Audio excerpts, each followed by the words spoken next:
Let me get situated. Hair and makeup done? Hair and makeup is done. Props. Do we have props? I got my speaker right here. It's turned off. Speaker's turned off, Colin, because you know how we...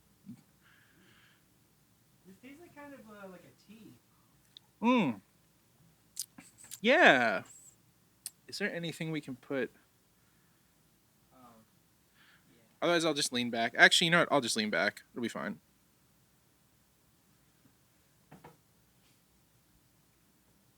Yeah, I'll just be like this. We're good. We're good. Everything's good. Colin's got 2 drinks and a... Oh, this usually goes in the middle. Here, sorry. Let me... This, so you can set your drink on it. Yeah. I'm gonna try to move it. Oh, jeez. Okay, well, we're gonna eject the hard drive. Okay. Easy store. More like easy bore. More like DZ nuts. Eject. Eject. Preview is using it. What the fuck? Eject. Okay. Thank you. Thank you. Thank you. You go over there.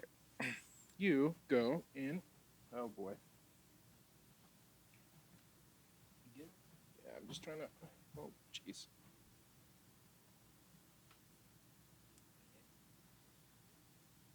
Alexa, play The Scientist by Coldplay.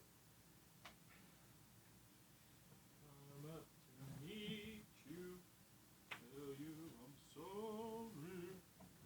Oh no, how lovely you are. Okay.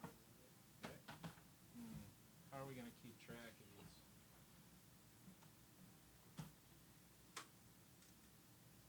Okay, mine's up there. Mine's to my side. Yeah, mine's in back of my computer.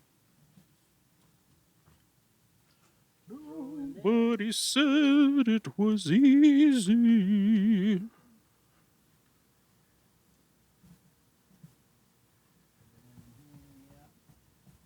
It looks like T2. You look like a monkey. All right, 7 o'clock. Okay. Trying to rap in 90 minutes. How long is the album? You're ready to sweat. 33 minutes. Okay. We can do it. We can rap in 90. Are we rolling? Yes, we are. Red lights on. Red lights on. We're rolling audio and video. And we're rolling. And we're live. We're rolling with Rolling. gusto. That's a Horace Green reference. Y'all like Horace Green? I love Horace Green. We're like Horace Mean. Oh, Hester. Do you need to go, Hester? Do you need to go potty? You go potty? Or are you just sad? I don't She's know. good. She's good, everybody. All right. Colin, Charlie. are we Yeah. sufficiently warmed up? Are we ready to go? I'm more than warm. We took a walk over to the liquor store because me and my roommates drank the booze we had put aside that you bought for this episode. That I so graciously bought Yeah, like a so month ago. I bought another bottle of something adjacent for these drinks. Yeah, because we're listening to Maladroit today. Here we are. And what are we drinking, Colin? What did we decide to call this? The Death and Destruction? This is the Liquid Death and Destruction. That's right. We got Liquid Death in there. We got Liquid Death. We got some nice blood orange vodka and a shot of espresso that coffee master Colin over here pulled. You're the one that works at a coffee shop, and you Yeah, couldn't even tell me how many bars we needed for the espresso pull. Well, you know, a master never gives away his secrets, Colin. I suppose that's true. How many bars did you use? Between 7 and 10. Oh, jeez. Yeah, so we're drinking a Liquid Death and Destruction because today we are talking about Maladroit. Maladroit! Wait. before we get into that, I had a funny bit to start the Oh episode yeah, with. Okay? you were hesitant to tell me. Okay. So it's back to school time. We're getting into the back to school days. We're getting to the end of summer. Boy, it's been a busy summer. Here's some of the highlights. No kidding. You don't have to put them up. Look at That's that. a lot No, of we're work. gonna put them up there. It's been a fun summer. It's been a really fun I'm gonna summer. put the worst parts. Put the worst parts of just like screenshots of text from me to you. Just like, man, I don't think I could. Just pictures of me sunburnt. Yeah, Colin went away for 4 days and didn't tell me he was leaving, and I was trying to schedule a rehearsal, and he wasn't texting me back. Yeah, it's fine. And I thought he dropped his phone in the sewer. Yeah, that's where I live, in the sewer. Yeah, so it's been getting to be back to school time. We've had a very busy summer, and back to school. A lot of people going off to college for the first time and experiencing new things. And my question to you, Colin, is. Yeah.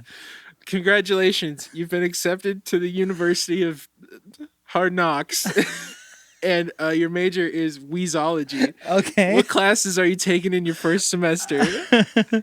I'm taking Letting Them Cook 101. I'm gonna take How to Write a Bad Bass Line. Wait, what? I'm around. What I'm Weezer messing with you. bass line is bad? I'm kidding you, dude. What I Weezer- love the bass What's lines the in worst these. Weezer bass line? What's the programmed one in deal? Yeah, Stand By Me. Stand By Me, the That is little the worst farty Weezer. synth, dude. Yeah. It's so bad. Yeah. What else?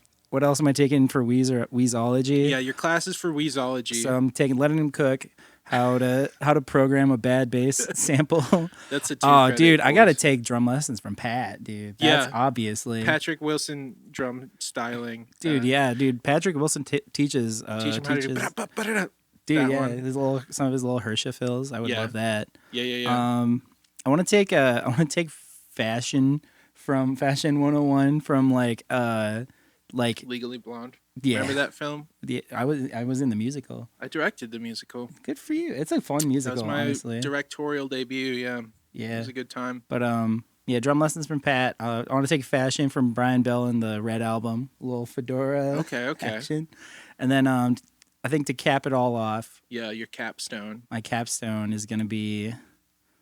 What would a good one be? Honestly, like, jokes aside, a songwriter course from Rivers. Oh, boo! I mean, like, to completely genuine. Like, I would actually love if he would do like a master class or one of those things, One of where those- you can. I would yeah. love for Rivers to do like a a songwriting 3-hour course. friggin' thing. It would be so many hours. It would be, but it It'd be would like be step so much one. information. Step 1: download Microsoft Excel.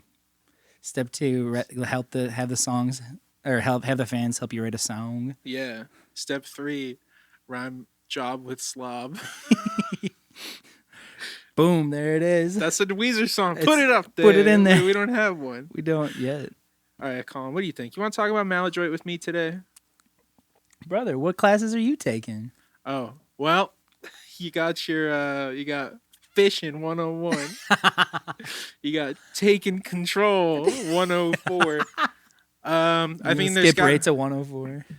let's see, what are things that Weezer talk about in their songs? Maybe like Space rock. space rocks. Take geology. astrology. Space geology. That's a thing. That's a thing. It My friend, is. my friend Hannah that I talk about on the show a lot. Hannah's great. I got to meet Hannah finally. You met Hannah at Mile Yeah. Music. Yeah, we saw Before Dawn. Shout out to Before Dawn. Wowee, what a first time I've ever seen We them. love and them. It was I was a just- friggin' amazing show. I've been hanging out with them like 4 times this week. Yeah. Well, they're cool. Hannah is a geologist, That's awesome. and she taught me about space geology and how that's a thing. Because they got rocks. Well, they up got there. moon rocks. Grab some of those when we They got play moon WeezFest rocks? on the moon. Asteroids, Yeah. Maladroids. Asteroids is a arcade cabinet. Asteroid. No. Asteroid. I'm trying to combine Maladroit with. Also, this is driving me nuts. We're gonna be. It's doing fine by me. You know what else drives me nuts, Colin? What's that? When people don't give Maladroit the respect it deserves. F***ing for real. What do you say we dude. call that a cold open? Let's call it.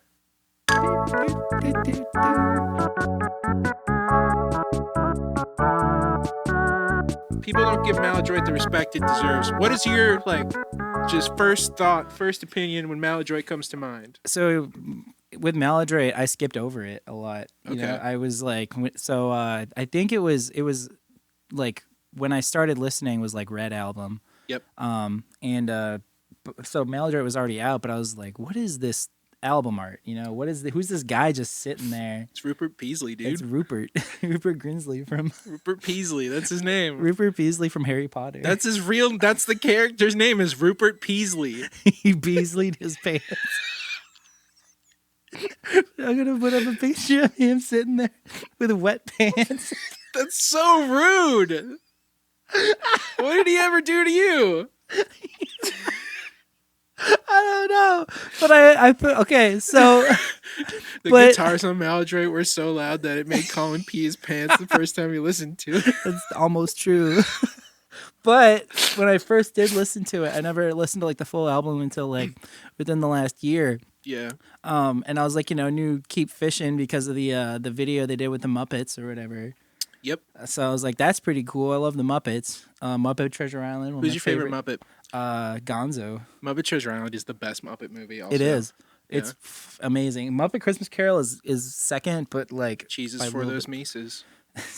But yeah. So skipped over it, but then like revisited it within the last year and just like because I knew we were gonna like do like a more like heavier set, and I was looking for like a Weezer cover to throw in there. Yes. And I settled on like Take Control for a while, which like wow, like this whole album, and then just like delving into like the kind of like past of it and stuff like that. I slowly is becoming probably one of, if not my like favorite Weezer album. Yeah. It was almost like a meme for a while online for people to be like, yeah, Maladroit is underrated. Yeah. But like it seriously is. It kind of is. I mean, I don't know why people forget about this one, myself included. Like, I don't know why I forget about this one a lot because it's got so many really, really top tier Weezer songs on it. Oh my god! And outside of the box Weezer songs too. Yeah, that's the other thing is that they did so many interesting things on it with structures and just sounds and.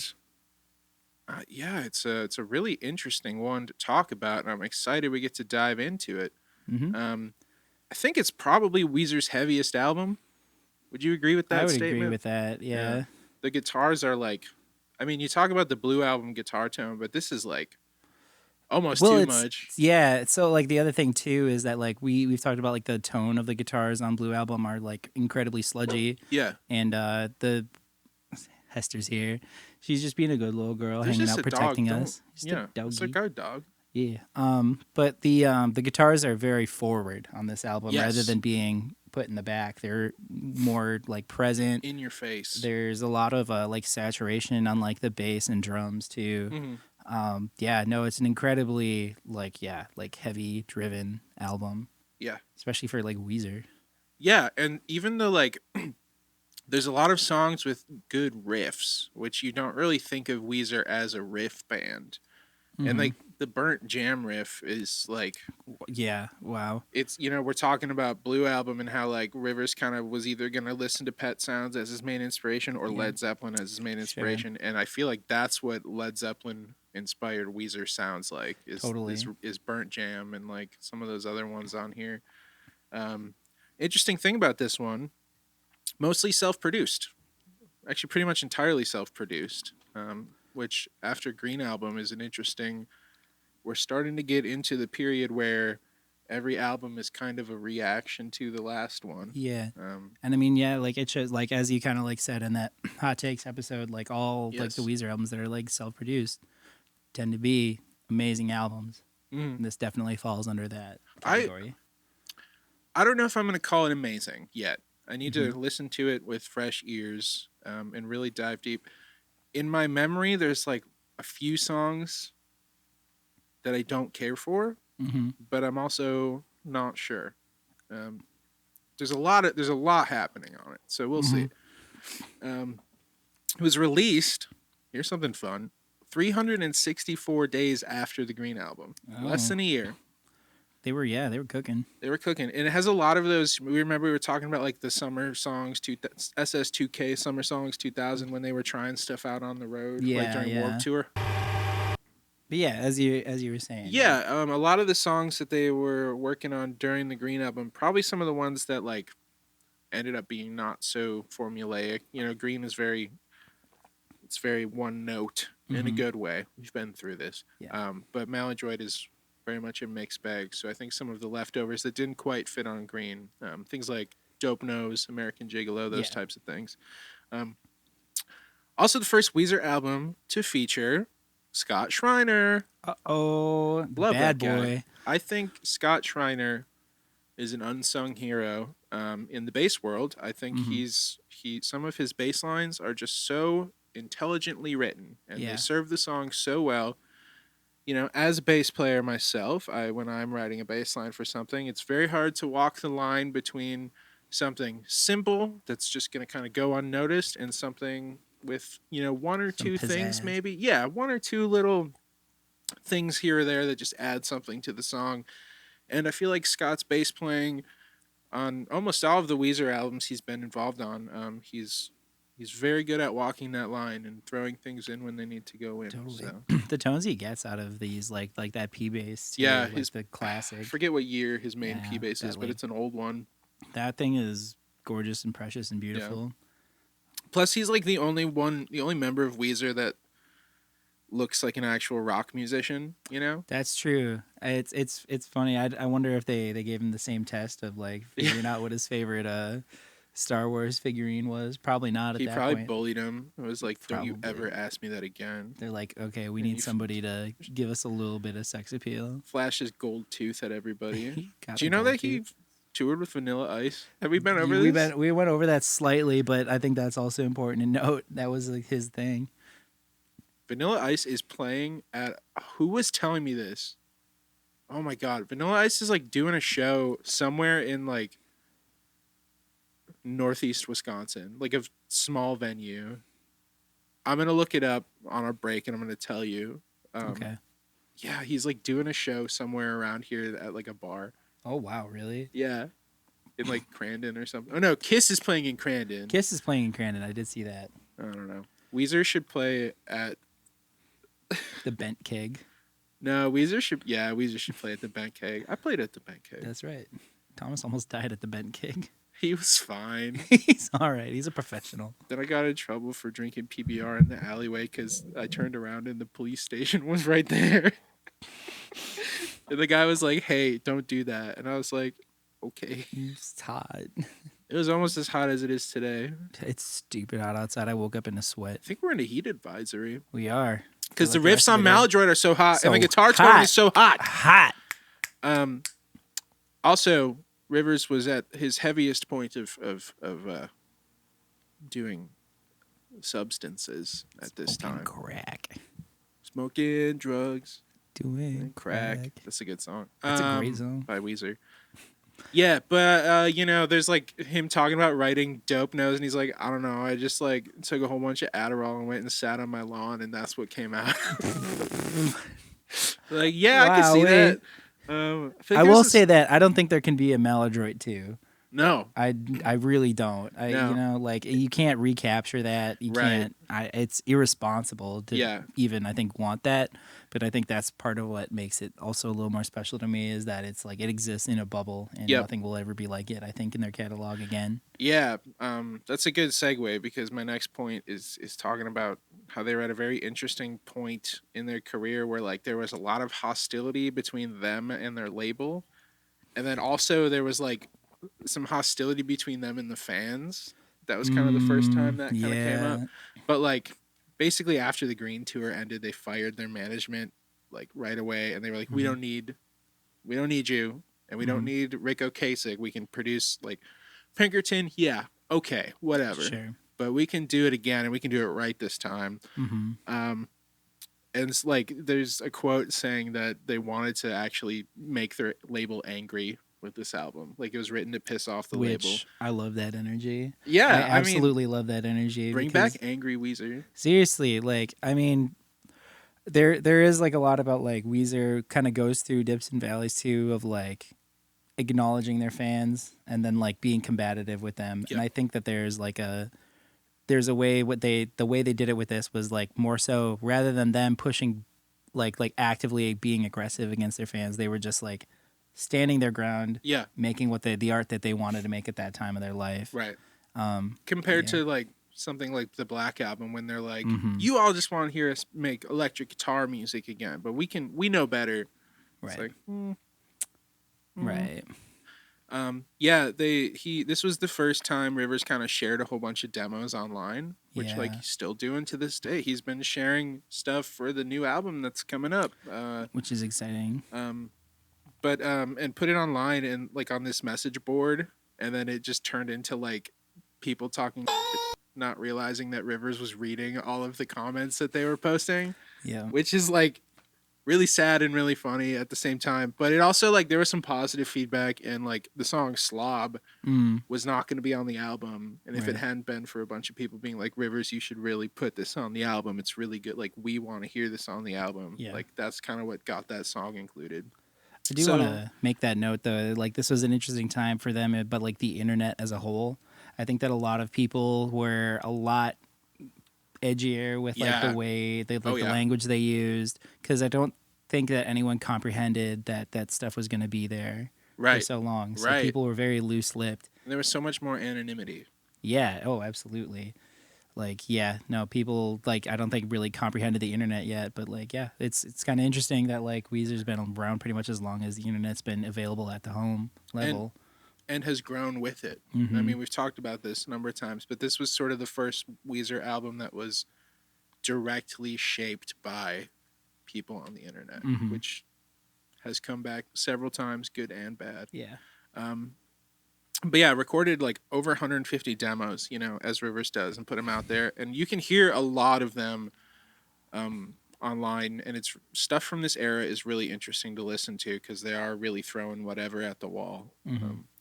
And then as they worked on the album, as they got it pretty close to done, my favorite thing about this whole era, just like in an attempt to piss off the label even more, they made sampler CDs with 8 of the tracks and sent it out to like hundreds of radio stations without telling their label. Just the guerrilla marketing. Yeah, like, without telling their label. And then they had to like, their label was like, hey, we need to know everyone you sent it to. Like, we need to. And there's a note. Let me see if I have it here. Yeah. Oh, I'm not connected to the internet. Oh, damn. But there's basically a note that Rivers sent that's like, hey, I sent you this and now the label's mad at me. Can you just throw that away? Don't listen to it. And by then people were already playing the songs on the radio it's too and stuff, late. which is so funny. But he's just like, man, screw this. I'm sending out my own. I'm sending out CDs. I'm leaking my own label. But all that, you know, all that to say, by the time the album got recorded and came out, it's still sadly one of their lowest selling albums. Yeah.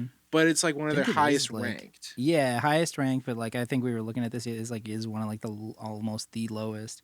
Yeah. Like played album. Yeah. At one point, "Love Explosion" was the least streamed Weezer song, which is a crime. But there are, well, yeah, that's what we were looking at on our episode. Sorry. You know, it's okay, folks. It's been a busy summer. We're doing a lot of stuff. We're getting ready for more WeezfestRelated things coming up that we can't announce yet, but they're really cool. Okay, there's a lot going on. So if I repeat myself, I'm sorry. I love like this is the, I don't know, like this like cycle to me is really funny that like you and I will like put a bunch of stuff on our plate. Yeah. And then we're like, okay, once we're done with this thing, everything will be easier. And then, but it's still the exact same amount of like work we're doing. And then we get done with that stuff and we're like, all right, now it's going to be easier, but we've already planned like 6 other things. Man, Christmas is going to be great. When we get to Christmas, we can relax. For 3 weeks. Oh, we currently have nothing planned, but that's, you know. Oh, you have something up your sleeve, I'm sure. I do. It's not important now. Colin, what's your favorite song off of Maladroit? It used to be Burnt Jam, and then it was Keep Fishing for a little bit. But I think I'm kind of at a crossroads between Take Control.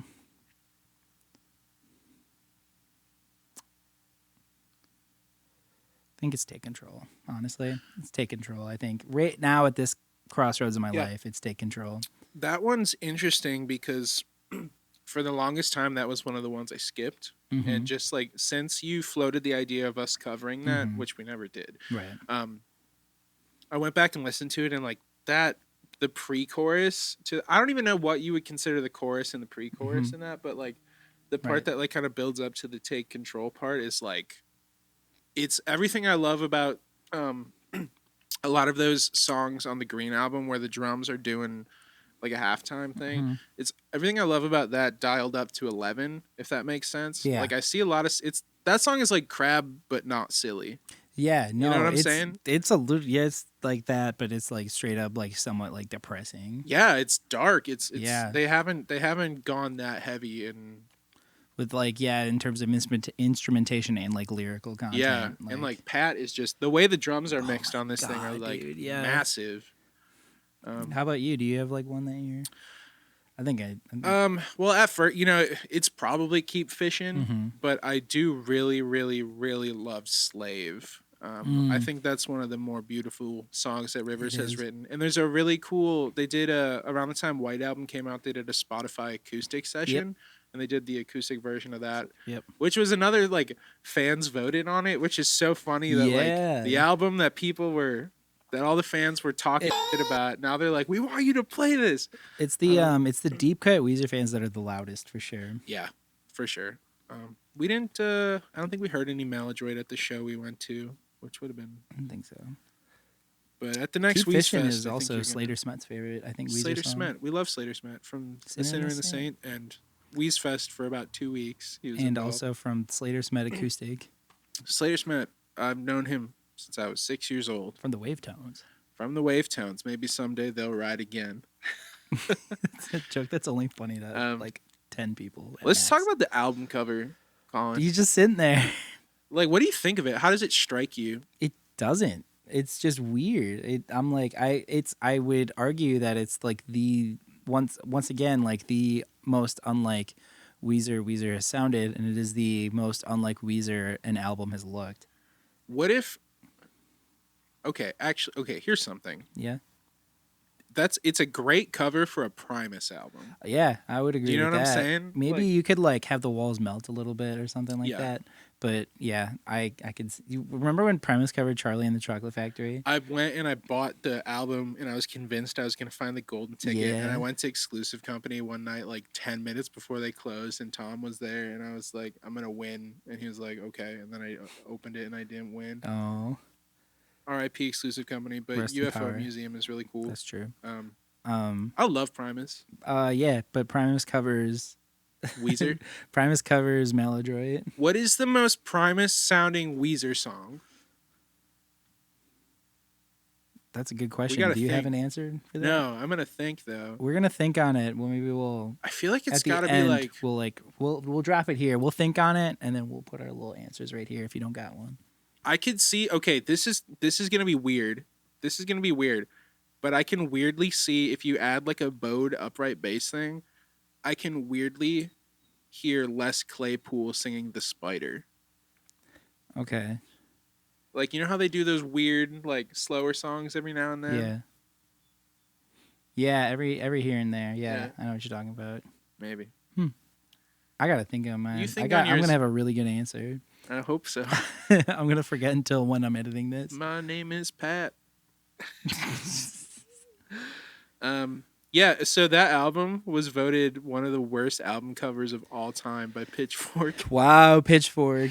Yikes. Yikes. I don't agree with that. I think it's interesting.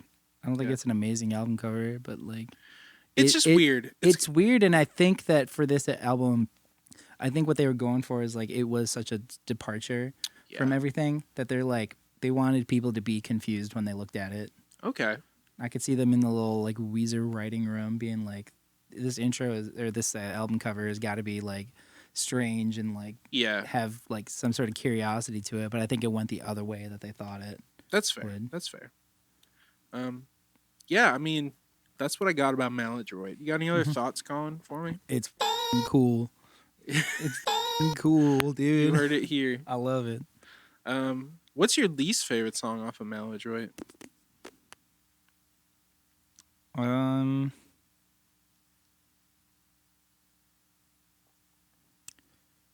I don't know. like it's some rough all for folks? it's rough for me to say what least one because I like them. I put every track on here probably above my 50% of like Weezer songs. Wow. like the top 50. That's the thing. People either love this album or hate it. There's a lot of older fans who are maybe fans like from around the Green album or earlier that hate this album. Mm-hmm. And you see some of the comments and it's like, this album is bad. And I can't fathom a Weezer fan thinking that, but maybe at the time, because it was such a departure. One second, I'm doing one other thing here. He's busy. He's too busy for Weezer, brother. No, it's related to our podcast. Is it? Colin, what is the definition of the word maladroit? You know what's funny? I don't know the definition of the term maladroit, but I had a little quip about burnt jam that we'll get to later. But so no, I don't know. It is. Well, if you had to guess, if I had to guess what maladroit meant, I would say that it was a deadly infectious disease. That you get in the old West. Yeah. We're in our cowboy era right now. We are. Can you put up a cowboy picture of us being cowboys? Put a picture of us being cowboys. Yeehaw. That was a fun show. Know. I have to transition out of cowboy into synth pop, though, but it's okay. That's the thing. Yeah, we got to, yeah. Seasons come seasons go. We got 2 months, so. Okay, maladroit means, it's an adjective. It means ineffective or bungling, clumsy. Oh. So I wonder if that was their... that was them talking about their label. Yeah, I mean, yeah, like what? I wonder if that's because I don't think that's describing the music. No, I don't think so. I think the music's pretty. It's not like sloppy, but it's like they intentionally. I think we're a little looser with the feel on it. It's a more refined Pinkerton. Yeah, exactly. In terms of just like the emotion they're going for. Totally. Yeah, I mean, I wonder if that's about the label or about the fans, maybe? It could be. Like, I mean, it could be an overarching thing. They seemed pretty bitter on a few things. Yeah, it is an angry album. Yeah. Well, let's keep that in mind, and maybe let's... any final thoughts before we head into a track by track? That's foul. Don't ever do that in my presence ever again. Where are your manners? Colin's a maladroit. I just threw out the manners of my dreams. Colin is very maladroit. It's an adjective. The maladroit seems like a word that would be on the Quick Trip little screens when you're pumping gas. Oh my God! Yeah, can we make word a parody of the day? Word of the day: maladroit, Maladroit. ineffective, bungling or clumsy. You know how they got those bumper stickers that say "Mommy AF"? Yeah. Can we make ones that say "Maladroit AF"? Yeah, and we'll put them upside down. What does it mean when it's upside down? That's when I actually looked this up. It's when somebody else who has like a Mommy AF sticker sees them in the public. They're supposed to turn it upside down because it's like a funny in-joke. It's stupid. The whole thing's stupid. You can have kids if you want, but I don't know. Wait, no. Let's explore this. You can have kids if you want, but like, don't the stickers. The bumper don't make stickers your whole personality. Jesus Christ, we get it. You have kids. We get it. Somebody dedicate your life to raising a family. Idiot. Get it. Somebody. Wait, what? Somebody. You're taking that out. That's too foul for our podcast. Try again. Can we get a clean take, Colin? There's nothing clean about it, dude. Okay, take that part out, please. Maladroit, everybody. All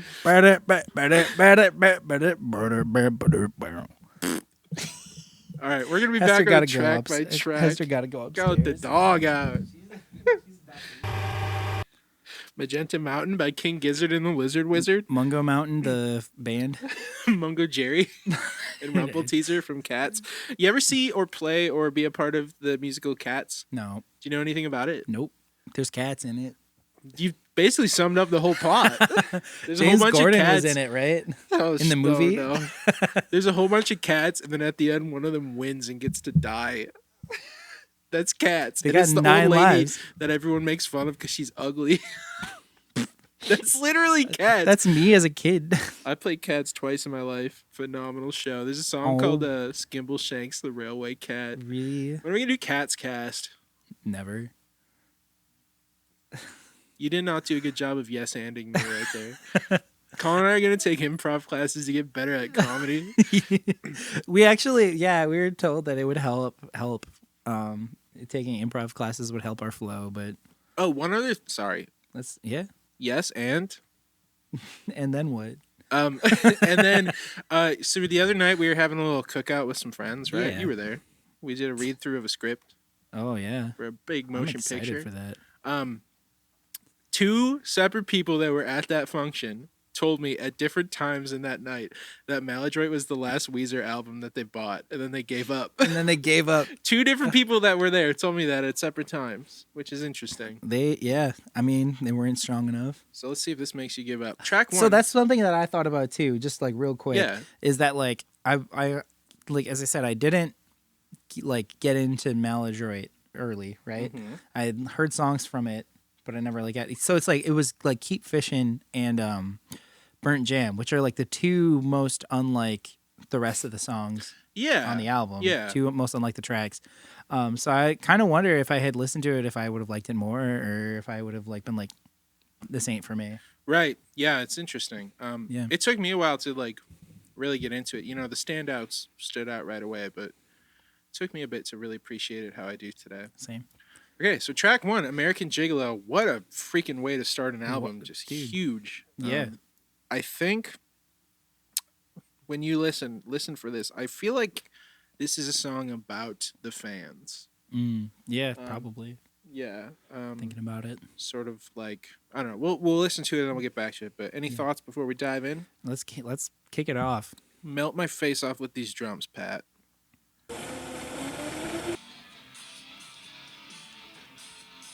Come on. That riff is so good. Come on.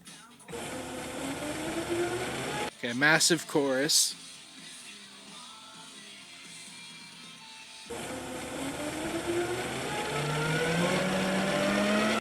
This is the production stuff on this, baby. Just If you hate this, I can't blame you because I'm hurting, so I'll fade you. there you go.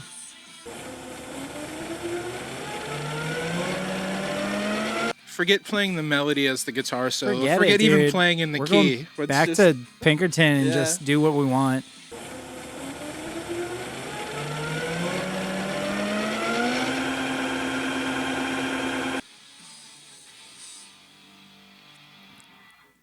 Leaves it on like an ambiguous note. I mean, it's kind of an ambiguous progression. Like, Yeah. what is even The the progression, the feel of it. Yeah. Like it switches between like regular time, half time, double time. Yeah. It never settles into like anything, Mhm. really. Yeah, what a friggin' way to open an album. I mean, Jesus. what a way, and then like I think it perfectly sets the tone for everything else you're gonna hear on it, as is like the duty of the first song on an Yeah, album. It sounds like they're trying to piss off their label and trying to piss people Seriously. off with it. Like, it sounds angry. Because what was the last track off of Green? Is it Oh, Girlfriend. Yeah. To like, if you imagine, like I try to like think about that too. You know, like yeah, if like you're you listening. like if you're going through everything chronologically, like where it ended off, and then it just goes into that. It is such a feeling of whiplash of like where, and then like because it's such a non-traditional drum beat too that starts it Yeah. off like a floor tom thing, cool, but then the offbeat like hi-hat. Pat does really cool stuff with hi-hat accents. Yes, absolutely. In this album and some other albums, my man is very creative when it comes to the hi-hat. Well, I think at this point his hi-hat was still over to his side here, so it's probably a little bit easier to it would probably be harder for him to go like True. but I lyrically, so like, if you hate this, I can't blame you because I'm hurting, so I'll flame you. damn, yeah. Like, that's like, if you hate this, I don't care. Like, I don't care what you think. I'm gonna hit you right back with that hate. Like, I'm in no place to hear it. Done. Yeah. Yeah, just accepting it. It's like, okay, we gave you Pinkerton. You didn't like Pinkerton. We gave you the Green album. Oh, Didn't you like wanted it it. to be heavier? Okay, this is the last one. I don't Yep. care. If you don't like this, I don't care. Yep. Dude, you- totally. So help me, I will make believe. And then he Yikes. did. Colin likes make Yeah. I'm sorry, yeah. buddy. You're like, what happened in your life? You okay? We'll Colin save cries out the that school bus. conversation. Colin cries out the school bus window listening to Pardon Me by Weezer. I like pretending to be melancholy. In the infinite sadness. I don't like Smashing Pumpkins. Me neither. Okay, straight up. Can I be think honest with you? Billy Corgan is a piece of shit. Honestly, if Smashing Pumpkins existed without Billy Corgan, I would probably enjoy it. He should team up with Rick Rubin and make Colin's Nightmare album. Dude, I'm I with would you, cry. dude. Maybe I'm missing something about their music, but like, it's not good, man. Yeah. It's not for me. Sorry if you're a fan. Okay, but like, yeah, sorry if you're a fan. Also, I got some beef to air out as long as we're airing out beef. The beef hour. Bean. Oh. I want you. Look, I'm not mad. I'm just disappointed. Bean. I want you to.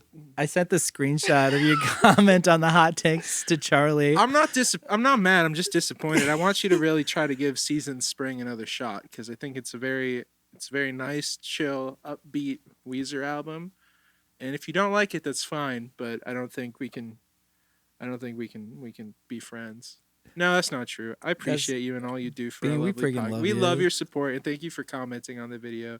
I just really love Season Spring. He won't stop talking about it. No, I won't stop talking about the Strokes, Colin. That's the other thing. I'm in my Strokes We've moved era. on from the King Giz sensation. Yeah. Last time you checked, I was probably talking about King Gizzard, but now it's only the Strokes. It's all the Strokes. And the Strokes 2011 album, what's it called? You know the one.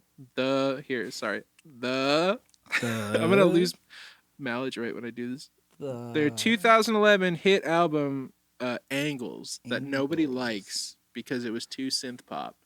Oh, well, yeah, that's right up your alley. I know. I like it. Anyways, sorry for going on a little tangent here. American Gigolo, what do you think, Colin? Love it. I mean, dude, yeah, as we like the biggest thing for me, as we keep like kind of coming back to, like the lyrics are compelling to me. Yeah. But I'm an instrument like driven like listener. Yeah, me too. And just, man, like to start an album on like this crazy drum thing going on, and it just like the drum sound. That snare drum is like, it reminds me of Saint Anger by Metallica. But in like probably like a better way. Yeah. Like it's actually like tuning you. But I guess like this is 2002, you know, it's very much that early 2000s kind of. Dude, yeah. Nu metal was all the rage. Well, yeah, nu metal. It's funny because it was like nu metal and like this, like that weird era of 2000s pop and butt rock. Yeah, there is a little. There is a little butt rock on this album. A little bit of butt rock, but like yeah, I think it aged well too. Yes, like it's like one of those albums I can still listen to today and not like feel bad about. Yeah, for sure. Also, the title American Gigolo, like maybe referring to like trying to sell himself, trying to like sell the album, trying to sell hits. I feel like maybe there's something there in the relation with the fans. I 100% agree. Like it's just like selling himself out. Like feeling is like, you know what, that's done. Yeah. This track kind of reminds me of Tired of Sex. Starts with like big drums starting, and then that riff is almost kind of similar to Tired of Sex in a way. Yeah, totally. And the fact that it's the opener, I don't know. I feel like there is a parallel there. Yeah, absolutely. They're like, just start with huge drums. It's the working man's Tired of Sex. Mm-hmm. Well, there you have it. Criminally underrated song, in my opinion. It's one of my favorites off of this record. Totally. Then there's this next one. Leads into friggin' Dope Nose. Dope Nose. Put it back in the knuckle tads. In the Weezer knuckle tat folder for when we sell 1,000 tickets to Weezfest, I'm gonna get Weezer knuckle tats. Yeah. You're saying consecutively at one to one show? To one show. So we're gonna have to play 1,000 cap room first. Yeah. Weezfest 10. Be there. Weezfest 10. We'll get live knuckle tats on stage. Sammy will do it. Sam, please. Sammy's gonna give me a tattoo. Yeah. She's learning. You know Sam from the video. She's gonna tattoo the phone from Skinamarink on me. Everyone hates that movie, but I think it's good. I've never seen it. You'd be too scared. Probably. Colin, what's your favorite scary movie? I really I liked what was that one that came out like 10 years ago?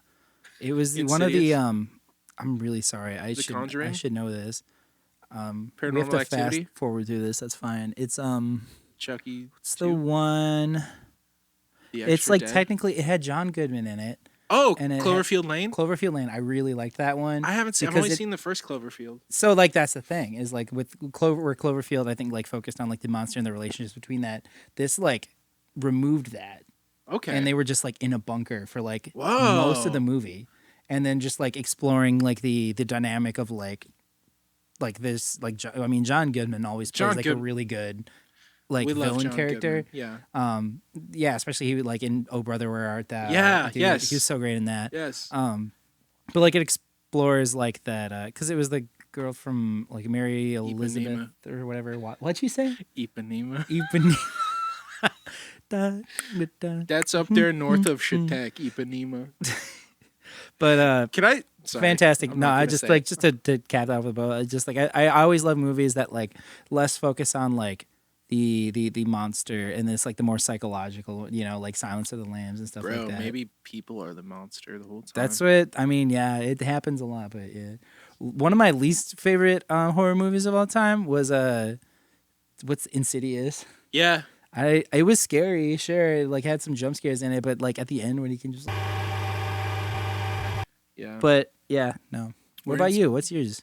I mean, Skinamarink is my favorite horror movie, but it's not for everyone. Also, I really love The Thing. I love me some John Carpenter. John Carpenter is fantastic. But we're not talking about scary It's coming movies. up on. It's coming up. It's September and then it's October. Stay tuned for some fun Halloween announcements. Up next, we got Dope Nose, which this is the one Rivers took a whole bunch of Adderall and went out on his lawn and wrote it. Yeah. The riff for this song is so simple.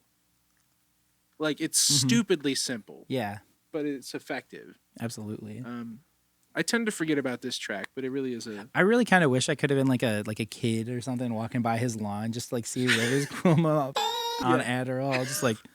And you go up to me and say, Rivers, you want to make an album in 2009 called Ratitude? That's if I could plant any idea, it'd be Ratitude. You want to listen to Dope Nose? I would love to listen to Dope Nose. Okay.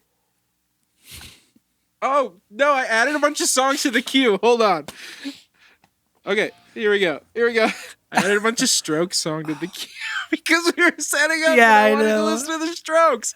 No. No, and I spilled on myself. You pissed his pants. I peed my pants because Dope Knows the guitars are too heavy. This is Dope Nose by Weezer.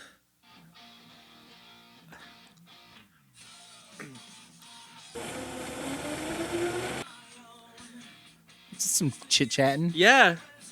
This is my favorite part coming up. Ready? Hold on. Here it is. Here it is. Lord, take me home. Little beat switch up here. Yeah, beat switch up. Little guitar just like down. The harmonies are interesting to say the least. This feels like it belongs in like one of those like college movies of like the 2000s. Yeah. You know? On a burnt. This is them like fixing everything up. Yeah, it does have a very like 2000s feel to it. Totally. It really feels like with the riffier songs, Pat is playing to the riffs. Oh yeah, which is really, really cool. Dude, yeah, he's a good listener. And, like for sure. Whoa! All right, this solo coming up. Come on. And Pat's doing his thing in the back He's too. just hitting that bell. Hits that like kind of like Green Album like offbeat. Oh yeah. Vocal line, you know. Well, this was written in that like same That the solo guitar tone is really cool. Oh God, yeah. Is it? I wonder if that's the Strat or if that's something else. I don't think it's the Strat. It doesn't have that like honkiness to it. Yeah. I think Strats tend to have it definitely something with like humbuckers or something.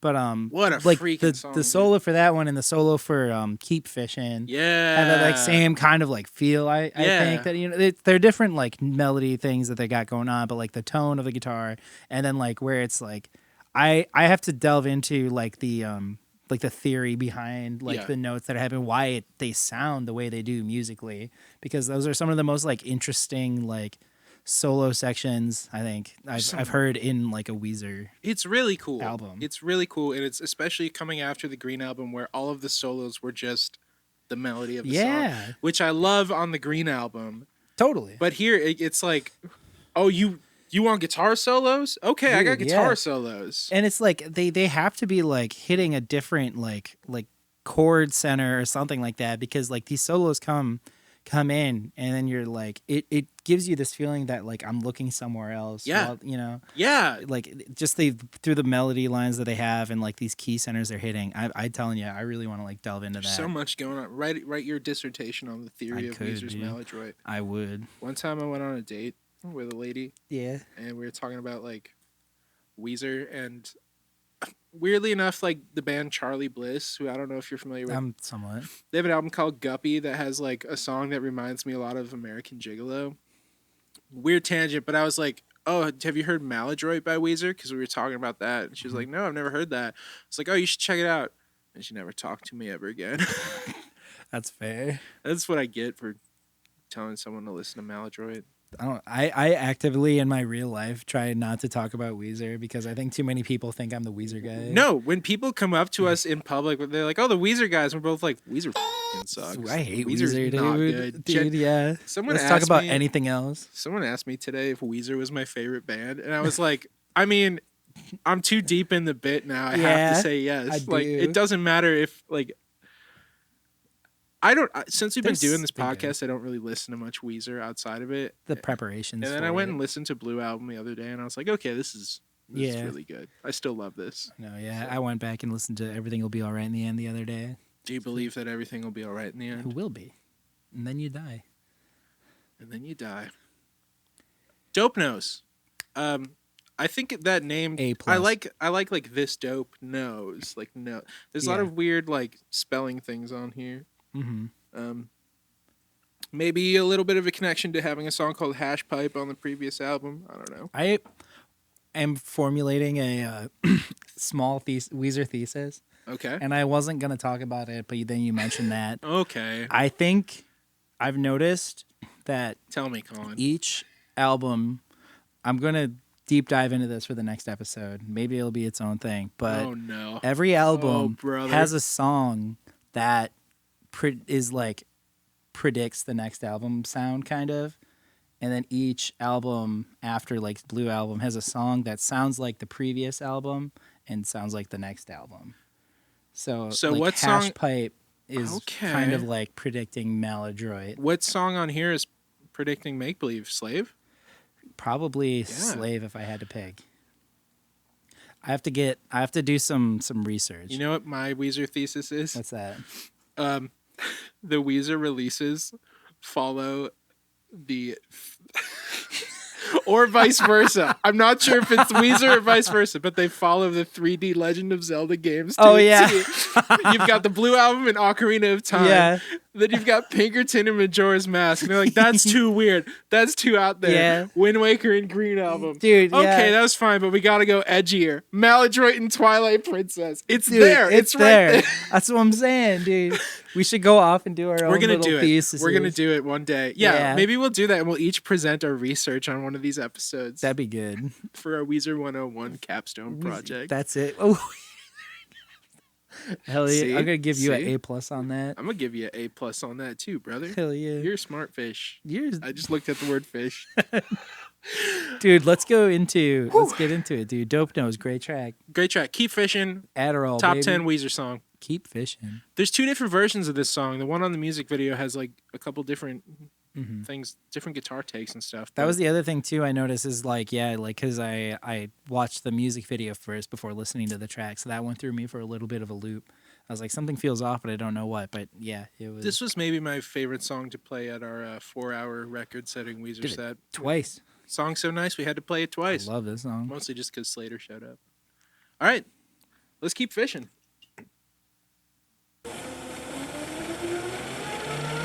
Some really good backing vocals on here. The backing vocals on this one were like it's like the crowd vocals and in the last one. Really good guitar leads there too. Yeah. This is a really good song. Dude, yeah. Man, I love this.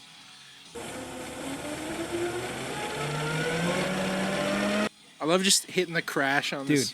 And then here comes the best. Here it is. Oh, come on. Do I This is full Green Album right here. Oh, This chorus absolutely. is full Green Album.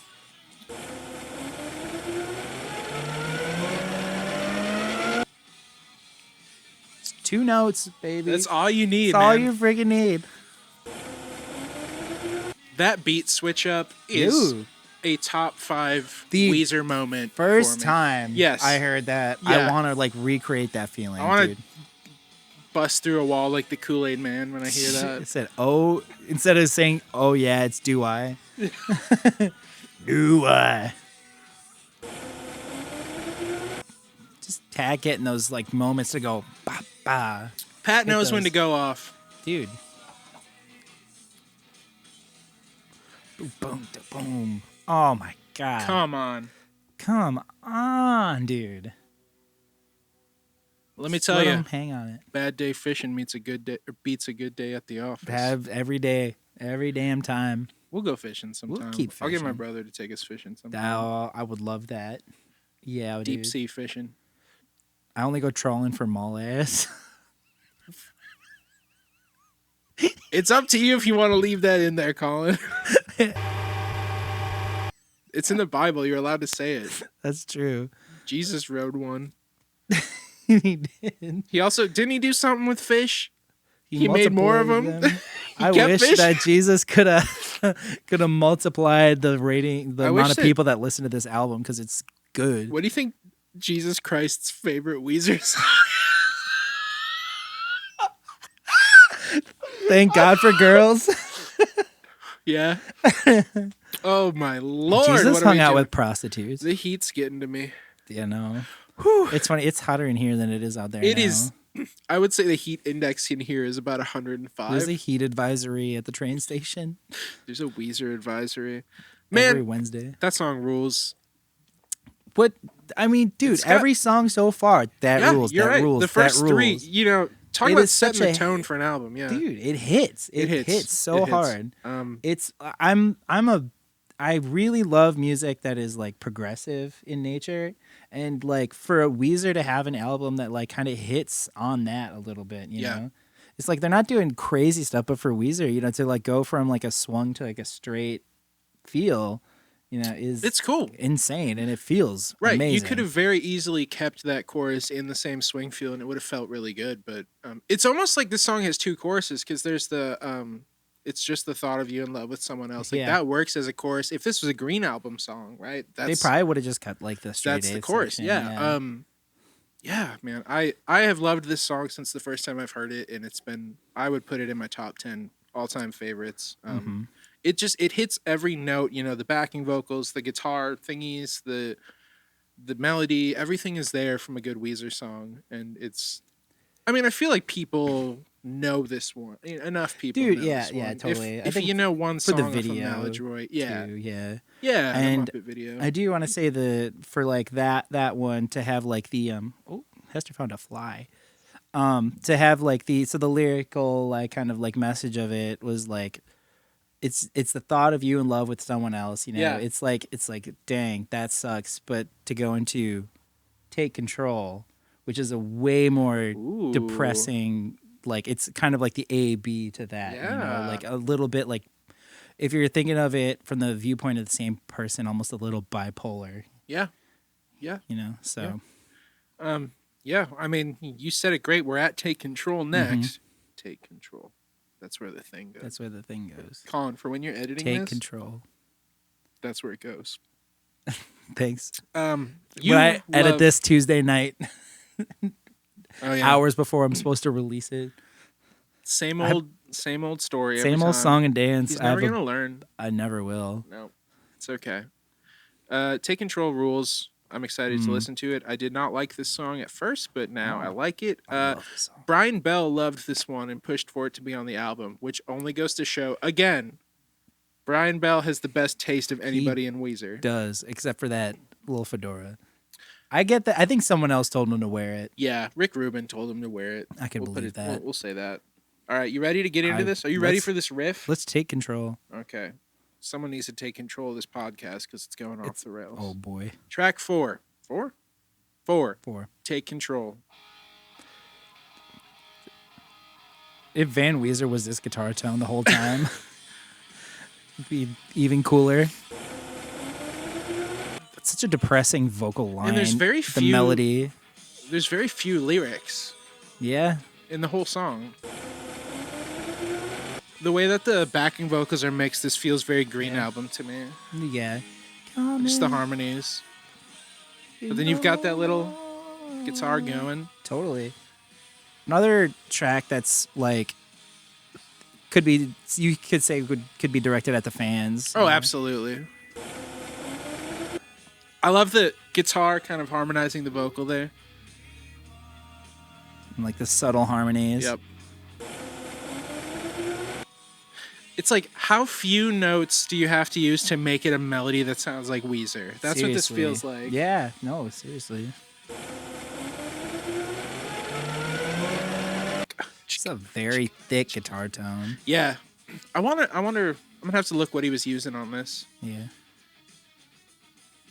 Because that does not sound like a Strat to me. No. It might have been his SG, actually. I could see that. I love that they did the build up over the... Yep. With, like, the phaser on the guitar. It's like, yeah, like a wah or something. I mean, they had that on, what was it, Simple Pages kind of had that thing going on, too.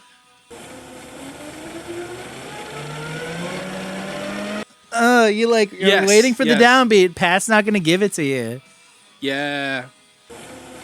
Pat took control of the flow of this song, dude. That song rips. I absolutely love that song. Like, the back half of it is amazing. The solo is very fun and engaging. The sounds on it is fun. The reverb tail on. There's some interesting things going on to just make it sound huge. Dude, yeah. It's one of the biggest sounding Weezer songs, I would say. But here's the thing. We have to get back to this. This is a self-produced album. Exactly. It sounds phenomenal. There are so many producers out there that would probably kill to have an album that sounds like this.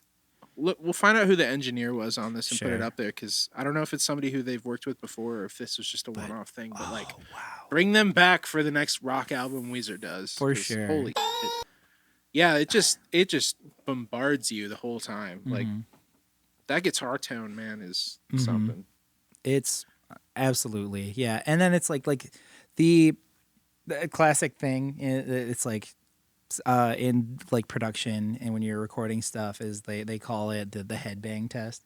It's like, are you headbanging along? This one passed, and it's like this one passed. Everything so far is passed. Like, grooving. Yeah, I love that track. That's probably the one that's grown on me the most off of this record. Yeah. Maybe one coming up later that I just never realized how cool it was. But yeah, so that's like the first 4 tracks on Maladroit. I mean, what a phenomenal record. An album. And then things start to get weird in this middle area here with the next one, Death and Destruction. Oh yeah. Weezer gets like very proggy. Yeah. Weezer gets very out there. You love to hear it. But it also reminds me a lot of like some of the sections on Pinkerton where they kind of got real quiet. Oh, sure. This feels like a Pinkerton interlude to me. I think that with this one is like they felt like, okay, we like gave them a lot. Yeah. We need to like bring it down for a second. This is one of those songs that they've never done anything else really like it. Like, I can't think of another track. Maybe like, I don't know. I don't think there's anything they've done like it. I would agree with that. Yeah. Should we get into it? Death and Destruction. Death and Destruction. Let's get. That's where the title card goes. Okay, here we go.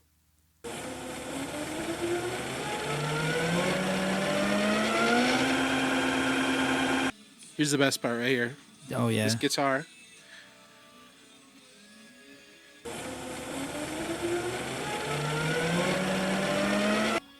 Doesn't it have a Pinkerton, like very some much. of the double solos on Pinkerton?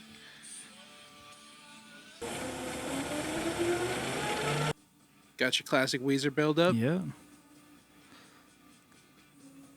But it's like weird, like a lot of the build-ups kind of like ascend. This one's like heading the other way.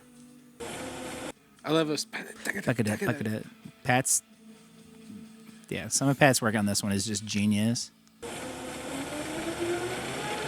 Ethereal. Dude, very ethereal. Dude, yeah, to go into like the 6/8, Pat does some cool stuff there where he's like hitting, a lot of the triplets in there, but like he also does like a very subtle like duple thing. Yes. Like the like very masterful work done on everyone's part on this track. It's very like restrained with moments of like just peeking through on like restrained is a really good word for it. Yeah, it never, the chorus is kind of big, but it never hits the highs of like Take Control or Dope Nose or any of those. For sure. Yeah, as we were saying, it takes like those first 4 tracks. They're like, all right, we gave you that energy, let's take a breather here.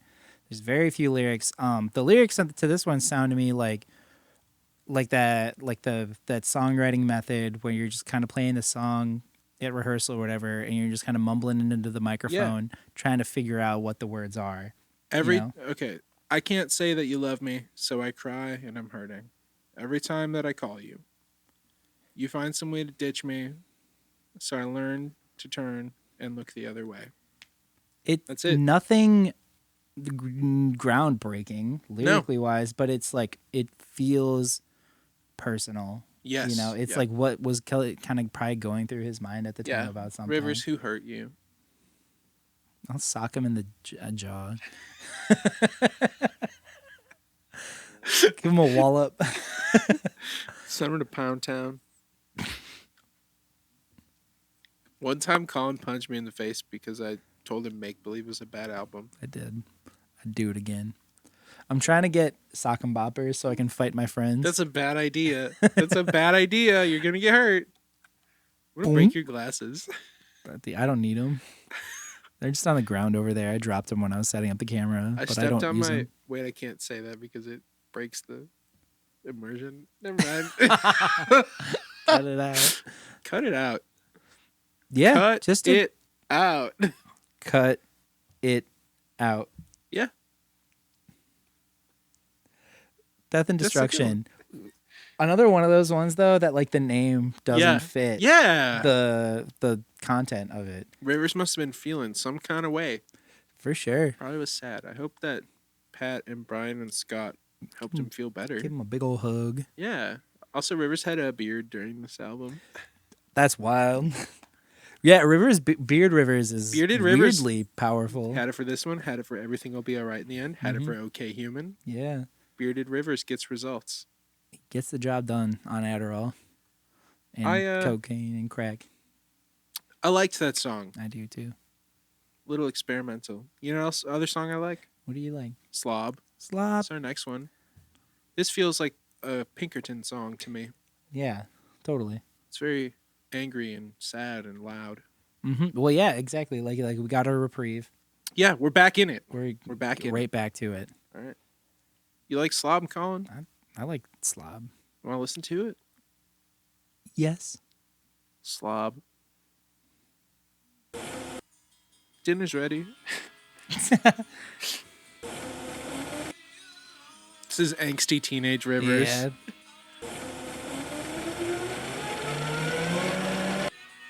This song is one big Weezer build-up. Oh, yeah. And then Pat just brings us the goods. Yeah.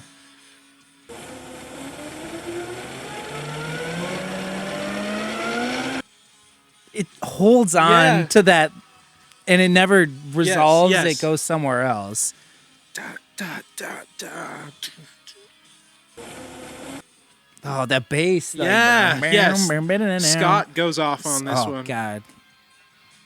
This is the perfect introduction for, like, a Scott. Yes. Oh, I love that. Yeah. Is that like the third or what is it's something. I think it's the third of the next chord. Yeah. So I don't know how that works theoretically, but shut up, okay? I don't care.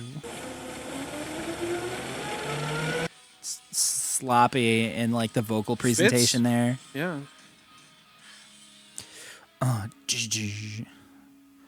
I love that song.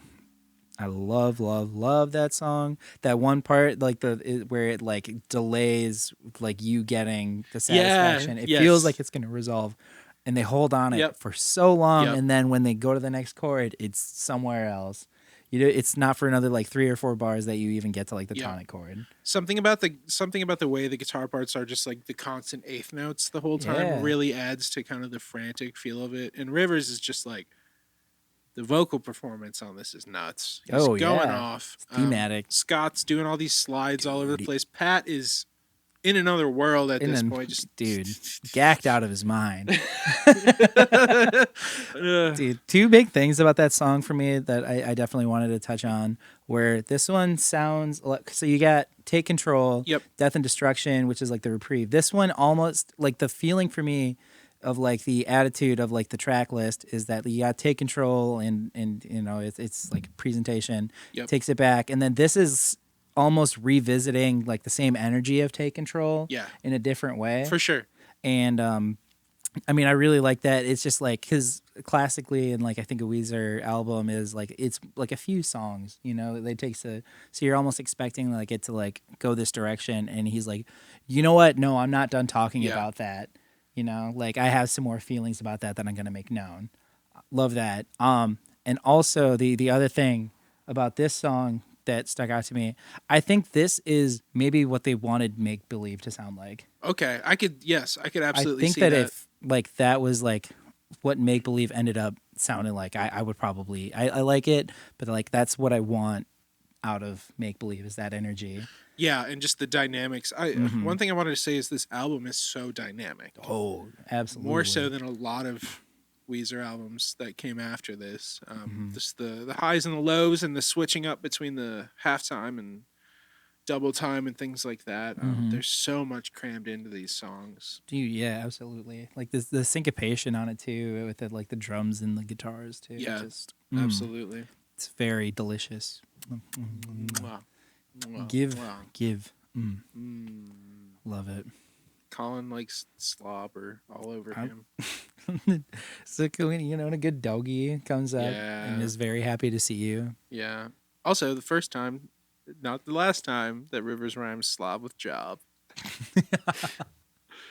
And on that note, setting it up. Colin. Ooh. You know what just gets me going? What gets you going? Goth women.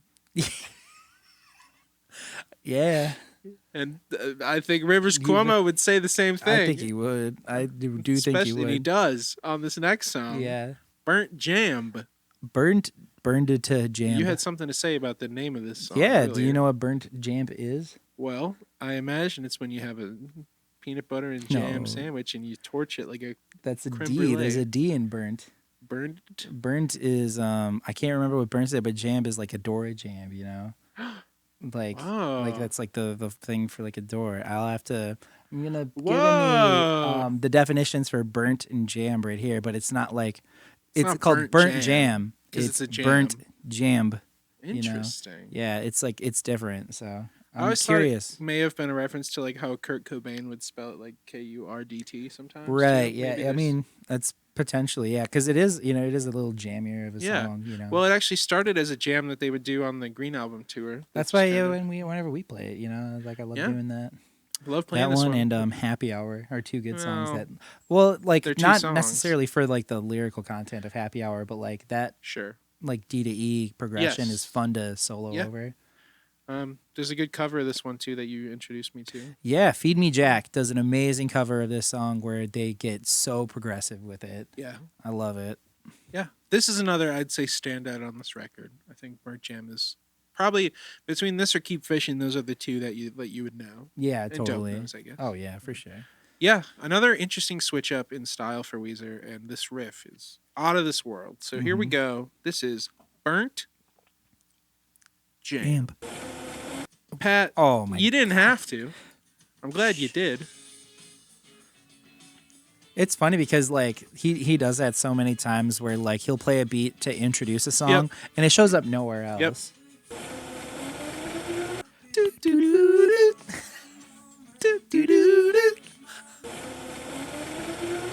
Him hitting that like hi-hat to like he's hitting like the cymbal stand or something. It's Pat's world and we're just living in it. We are. That riff is stupid. It's stupid. It's so good. Come on. It doesn't change at all. They're like, okay, you've had enough. You get it. You've had enough. You don't need more than that. You don't. That's it. You know? We're having a good time. We're having a good time here. Yeah. What an interesting solo too. This whole song feels kind of like a flex. It kind of does. Doesn't it? Well, yeah. They probably like jammed on it so many times that they have a Yeah. deeper understanding. There's no real like verse there too. Right. You know, we're just is this the chorus? You know, like what is Yeah. it? It's good enough to be a chorus on its own. It is. And I like that. I hate and I like that they don't repeat it. Yeah. You know? Yeah. I can't hit that note. I can't hit it either. Maybe if I did a lot of Adderall. I smoked too many cigarettes. I can't sing that note.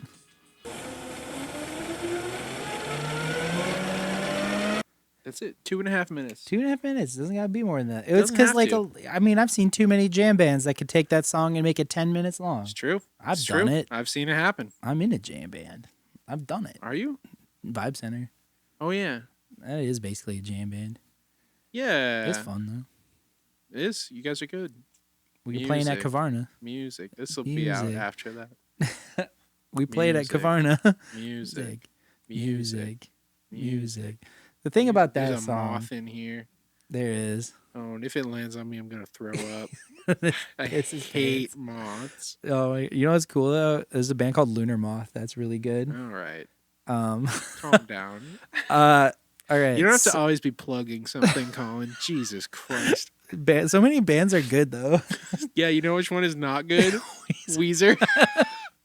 Oh, dude. Okay, so with that song, yeah, no, it wraps it up in a tight little bow. Yes. One thing that's really cool about it is there's like what we were talking about. This is like there really isn't a chorus.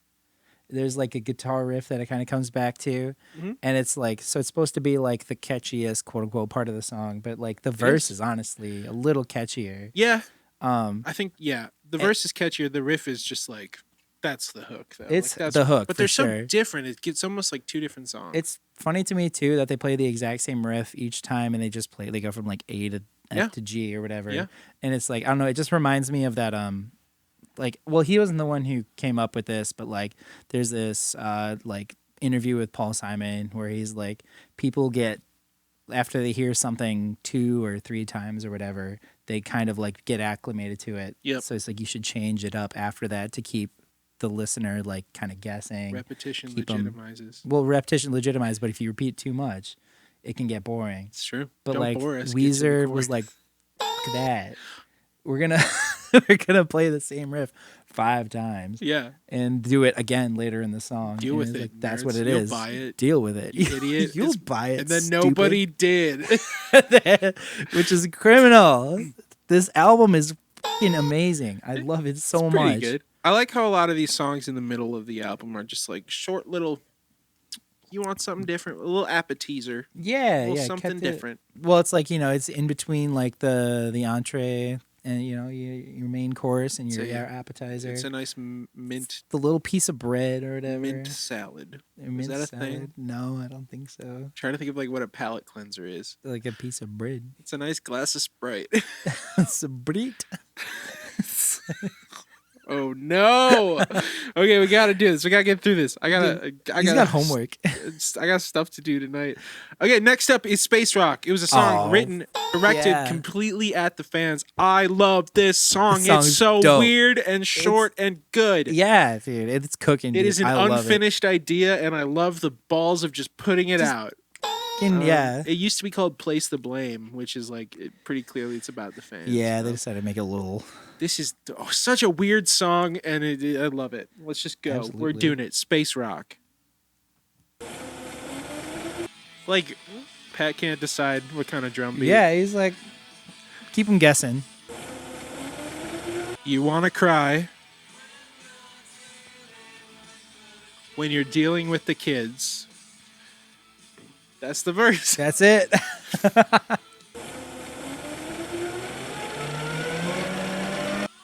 This is my favorite. One of my favorite parts of the whole album is that Yeah. how he sings this note on the 9 right here. Oh yeah.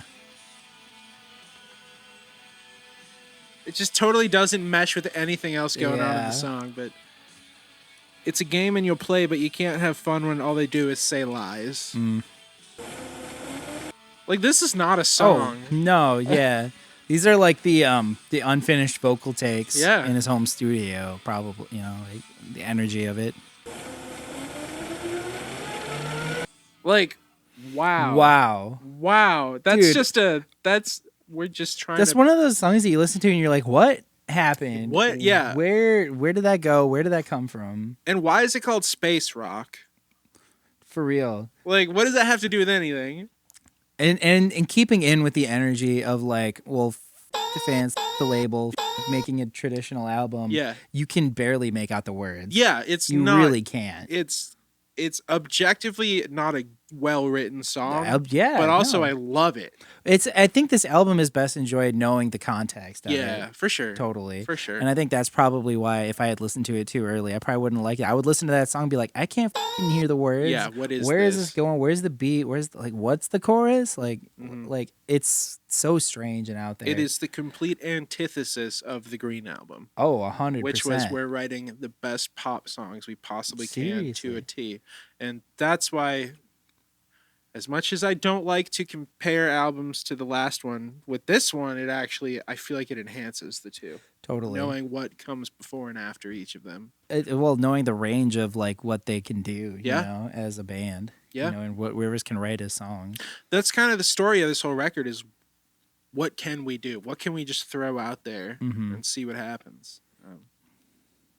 Dude, yeah, what a weird song. I love it. What a weird song. Criminally underrated. It's cool because like it's in the part of the album where you're like songs are kind of forgettable here. Yeah. Yep. And it's like totally I understand that like, like I don't think anyone or myself included or anyone I know is gonna put space rock on their like summertime playlist.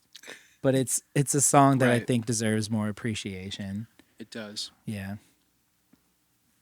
I hope Rivers feels better about the fans now. He must, sure. right? Me too. Hopefully. Next we got Slave, which got played the acoustic version in 2016, which is really sweet. That moth is not gonna come here. It's getting close. I will throw up if that lands on me. I'm not joking. I will actually vomit into the mic. Not into the Michael Jackson mic. It's getting close. Mr. Eat It. Okay, it landed. Ladies and gentlemen, the moth has landed. The moth has landed. Next we got Slave. This is this reminds me of kind of like a girlfriend kind of in that vein. Yeah. Just a really beautiful, but it goes further. It's the energy is definitely ticked up a bit. So yeah. You ready? Let's do it. Slave. This sounds the most like a butt rock This song. is the most of the butt sounds rock. like Disturbed. Kind of. But it does the Green Album thing of starting the song with the bridge. Yeah.